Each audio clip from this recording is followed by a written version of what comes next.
আসসালামু আলাইকুম প্রিয় ভিউয়ার্স, হুসাইন 360 পক্ষ থেকে আপনাদেরকে স্বাগতম। আশা করি আপনারা সবাই ভালো আছেন এবং আমি আল্লাহর রহমতে ভালো আছি। ভিউয়ার্স, জুন মাসের একটি সুখবর নিয়ে চলে এসেছি আপনাদের উদ্দেশ্যে। আশা করছি আপনারা যারা আমার চ্যানেলে নতুন এবং প্রথম ভিডিও দেখছেন চেষ্টা করবেন আমার চ্যানেলটি সাবস্ক্রাইব করার, আর বিশেষ করে ভিডিওটি দেখার পর অবশ্যই ভিডিওটিতে একটি লাইক করবেন এবং শেয়ার করে অন্যকে দেখানোর সুযোগ করে দিবেন। ভিউয়ার্স, জুন 2025 মাসের জন্য 2,57,230 জন উপকারভোগীর অনুকূলে সম্মানী ভাতা বাবদ 392 কোটি 1,49,929 টাকা প্রদানের আর্থিক মঞ্জুরি জ্ঞাপন করা হয়েছে। উক্ত টাকা সম্মানী ভাতা কার্যক্রমের অধীনে নগদ সামাজিক সহায়তা সুবিধাদি হিসেবে কোড রয়েছে, সেই কোডে সারকরণ করা হবে ম্যানেজমেন্ট ইনফরমেশন সিস্টেম MIS এর ভিত্তিতে সরাসরি গভর্নমেন্ট টু পারসন G2P পদ্ধতিতে এবং EFT ইলেকট্রনিক ফান্ড ট্রান্সফার প্রক্রিয়ার মাধ্যমে আপনাদের অ্যাকাউন্টে চলে যাবে। আপনারা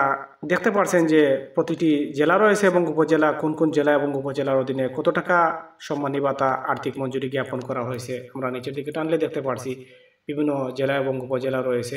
উক্ত জেলা এবং উপজেলার অধীনে বীর মুক্তিযোদ্ধাদের সম্মানী ভাতার অর্থ সারকরণ করা হয়েছে। আমরা যে সময় ব্যাংকের অ্যাকাউন্টে টাকা চলে যাবে চেষ্টা করব আপনাদেরকে অবগত করার, আর আপনারা আমাদের সাথে থাকবেন, বিশেষ করে লাইক কমেন্ট করবেন, সাবস্ক্রাইব করে সাথে থাকবেন। আজ এই পর্যন্ত শেষ। সবাই ভালো থাকুন, সুস্থ থাকুন। আসসালামু আলাইকুম।